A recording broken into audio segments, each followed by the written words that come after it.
So today for our coffee and conversation, we've got the HESSCO Family Caregiver Specialist, Haley Stansberry, with us.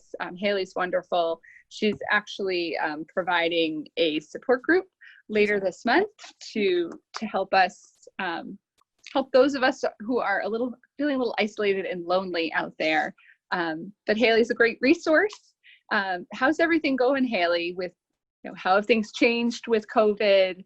How has it changed the way you guys are providing service, and any information that you'd like caregivers to have? Sure. Yeah. So thank you guys all for having me today. HESSCO as a whole, we have changed a lot because of COVID. Obviously, we're all working remotely, and we've had to stop all of our in-person visits and meetings and groups, everything, which is, I think everybody's been doing for months at a time. But my program specifically has continued to run. I have had to move all of my meetings with caregivers to over the phone or over Zoom like we're doing now. But I've actually been, kept very busy during COVID. I've had a lot of referrals, which is a good thing and, a little bit of an unfortunate thing because, a lot of people are stressed out right now and going through a tough time, which is the unfortunate part of why I've gotten more referrals. But, it's been great to connect with more people and get them in line with resources that are being offered virtually. I have done a lot of referrals to the Alzheimer's Association has a website that they put together specifically for COVID-19. It's allshereforyou.org. And when you go to that site, it's basically like a big search engine where they've compiled resources from the Alzheimer's Association, AARP, and then a couple of other agencies and companies that have put together virtual support groups and events. So it's been a challenging time for all, but we've continued to run and adapt as best as we can. And hopefully it's not too much longer that we have to do it this way, but we have done what we can to still connect with folks. Haley, can you do me a favor and repeat that link that you mentioned, and we can put that in the chat box? Yes, absolutely. It is so ALZ, yep. Here for You, and I believe it's .org. Let me actually so it's allshereforyou.org. ALZ, right? Yes. Okay, thank you. You're welcome. Do that resource. People might not be aware of the Family Caregiver Program through HESSCO and its costs and how you make a referral. Maybe you could just tell us a little bit about that. Absolutely. So the Family Caregiver Program is 100% free. It's a federally funded program, so we are in all 50 states. But in Massachusetts, we are fortunate that we are connected with ASAPs. So HESSCO is an ASAP, Aging Services Access Provider. So HESSCO does a bunch of stuff, but the Family Caregiver Program is, what I do. So I work with caregivers of older adults or caregivers of people who are living with disabilities to help support them in kind of whatever they're struggling with. So I typically would meet in person, but like I said before, meeting over the phone or over Zoom to, kind of meet the caregiver where they're at in their journey and help support them by offering resources, doing regular phone check-ins, and then helping come up with a backup plan.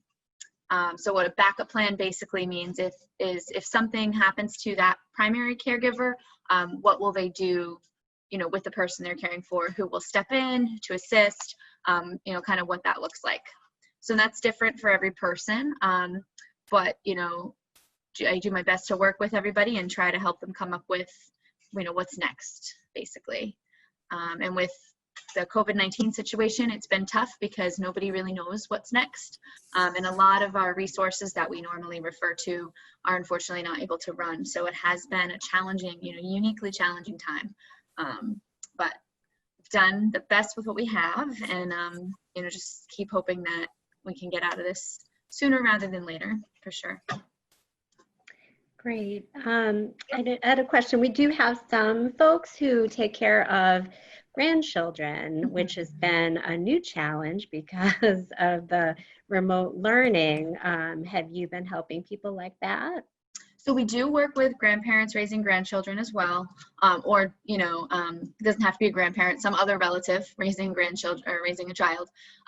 So before COVID, I think we had trouble connecting with those folks because there are, in regular life, a lot of resources for kids. But now with everything shut down, it has been tough. And yes, we have been working with those folks, but it's so hard without camps being open and after school activities had to get shut down. So it's definitely challenging. It's a lot of working with people to find things that work for them, work for their, the person they're caring for, the children they're caring for, and just, helping them find ways to connect, especially with kids, finding ways to connect with kids that would normally be in school or in camp or whatever, and now they're home all the time and don't know what to do. So right, thanks. I know moms are feeling the same way, let alone grandparents. If I may, I was watching the news before, and then the governor had interrupted. He was talking about this COVID-19 also, and one of the things that he said was that they believe that we're still going to have to wear masks for the next 3 or 4 months. Yeah, absolutely. That's really important because, we working together, as people, so all wear our masks and try to prevent the spread as much as possible. So it is very important. And unfortunately, we're probably going to have to do it for a long time, but, do what we can to work together and stop the spread. Absolutely. Haley, I liked that you called this a uniquely challenging time. I think that's a perfect descriptor of what it is. No, none of us have ever done this before. Even our seniors, some of whom are quite elderly, haven't seen this before. Could you just touch upon the group that you're offering next week? Sorry. Just, some people are feeling this loneliness. It's really starting to kick in for a lot of people that have been able to keep themselves busy before. We've got a little bit of fatigue from it. And, who might you suggest would be someone who would want to check out this group? Yeah, so definitely anybody that's struggling with some, social isolation, social distancing, or a lack of activities, because, feeling, lonely, especially during this time, is happening, and it's totally normal and it's totally fine and you shouldn't feel ashamed, but there are ways to cope with it. So next week on Thursday at 11 a.m. I'm going to be doing a Zoom similar to this format with the Walpole Council on Aging. We've teamed up to do sort of a support group on where the topic is going to be combating loneliness. So I'm going to be sharing some resources with folks that I'm, still in the process of putting everything together, but going to be sharing some resources and some, techniques and tips to kind of deal with being lonely. Especially if you are totally alone right now and you're trying not to see anybody because you don't want to put yourself or others at risk.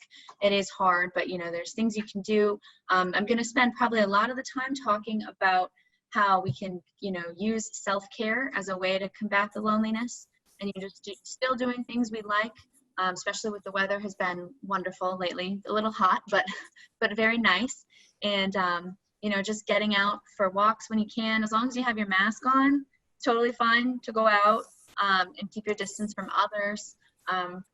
Doing things that make you happy at home, whether it's like finding a new show to watch or reading, listening to music. So just talking about things you can do to care for yourself in this time when you're lonely. And I think something that's really important that I'll talk about next week is making connections and keeping connections with others.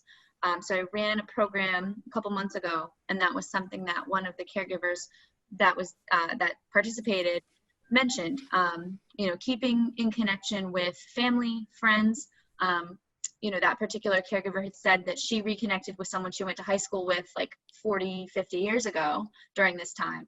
And so that's the beauty of, maybe your normal life has changed, But if you have the extra time, why not reach out to someone that you haven't talked to in a while, you know, things like that. So it is very important to maintain connections with other people, even if it's over the phone or through a computer, because that's, you know, that's what keeps us sane when we're lonely, is connections with others.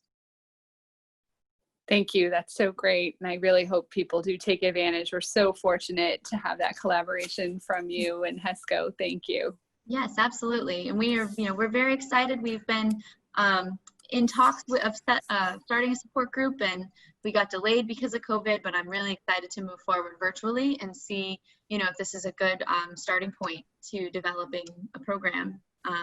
So absolutely, if any of you guys that are listening right now are interested, please let me know, or, you know, let Deb or Carrie know, any one of us know, and we will get you the Zoom information for next Thursday.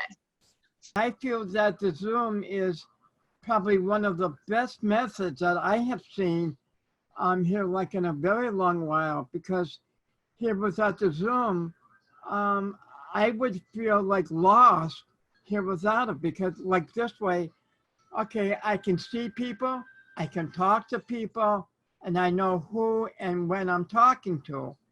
And that makes a huge difference for me. Yeah, I agree. Thanks. Thank goodness for Zoom. It doesn't allow us to reach everyone, unfortunately, but I think none of us really knew what Zoom was, or maybe we'd heard of it but hadn't used it prior to all of this. And you're absolutely right, Jerry. It's a great tool, and it's really working for a lot of people. Again, it's still not working for everyone. There's a group that isn't, you know, on the internet, or they don't have these capabilities, or they have no interest in meeting virtually like this. So we are missing those connections, but it's good to hear that you feel like you've been able to have deep, meaningful connections with people over the internet like this. I'm still learning a great deal about the Zoom, and I don't know whether if you people have like a technical person or not, but the Needham group has a technical person, and he has helped me tremendously. Well, we're going to dip our toe into trying to provide an actual support group in that way, and grateful to Haley for her willingness to do it. Anything else that you think you should share with us, Haley, about things that are happening at HESSCO or with caregivers? So absolutely, you know, so next week is our next program, and then obviously we're collaborating with the folks at Walpole, but moving forward in the future, you know, at HESSCO, we're starting to have monthly, virtual learning sessions. So each month is on something different. So for July, you know, we're doing the Combating Loneliness with Walpole, but I would definitely keep your ears open for August. I don't know what exactly it'll be yet, because it's not always caregiver related. It is for different programs, but definitely, you know, keep your ear out. We do send out newsletters every so often, and I think we have events coming up. We advertise as much as we can.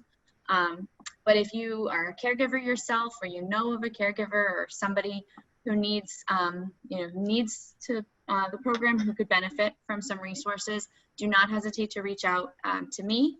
You can call me directly, email me directly, or just get in touch with somebody at HESSCO, and they'll put you in contact with me. So don't ever hesitate. And I can put my contact information in the chat. I'm not super familiar with chat. Let me see. But I'm going to put it in here to everyone. So I'll put my email and my phone number and extension in the chat. For those of you who do get my bi-weekly emails, at least for the last couple of weeks, I've had Haley's information in there. So that'll be published, and it'll stay in for next week when we're talking about your caregiver group that's coming up. So people will be able to reach you that way. Yes, absolutely. And if you don't get me directly, just call HESSCO and ask for Haley. I'm the only one there at this time. It's great. Thank you so much, Haley. Really, really appreciate your time today, and really looking forward to next week. Thank you. Yes, absolutely. Thank you so much for having me. And I look forward to next week. And I did create a Zoom event for it, so I can send you guys that information as well, Deb and Carrie. Oh, great. Thank you. Yeah, we'll spread it to people that we know of already that would really benefit. Absolutely. Thank you. Haley, you were very interesting to listen to, and that I really appreciated the information. There's a lot of people out there that just don't understand how important this mask is. I have a hard time taking my mask off because I wear hearing aids. So the rubber behind that goes behind my hearing aids, so that consequently when I take the mask off, then my hearing aids come out too. And, you know, but you can't breathe through them or anything. And what happens, especially, you know, there's a tremendous amount of people that wear glasses. Glasses get all fogged up, and then they have to take their glasses off to see where they're going. Jerry, I think you should do a little Googling, because I think there's some tricks you can use for wearing glasses and to not have it fog quite so much. I've seen people put just a little piece of tissue right over the bridge of their nose just to create enough of a gap that they can not have their glasses fog. So it might be worth doing a little Googling. And then as far as the hearing aids, I think when we had at home hearing healthcare on, that he described some tools that connect the mask behind the head instead, kind of Carrie, those are not what they call like the breathable mask. Oh no, this is just an extender that you use so that the mask attaches behind your head and not around your ears. So I think they're, you know, we're innovating as we go and developing solutions for problems we didn't know we had. But I think if you Google around, you can find some tips for non-fogging glasses while mask wearing. But I'm happy to hear that you're wearing a mask. Everyone should be doing that right now. I have like two small problems. One is, and I'm just using it just for argument's sake, but I'm just saying, Carrie, if tomorrow the center were to open up, so what bothers me is how many people would show up at these centers? I don't think very many. I think you're going to need to pre-register for anything that you do in the coming time at any center that you attend.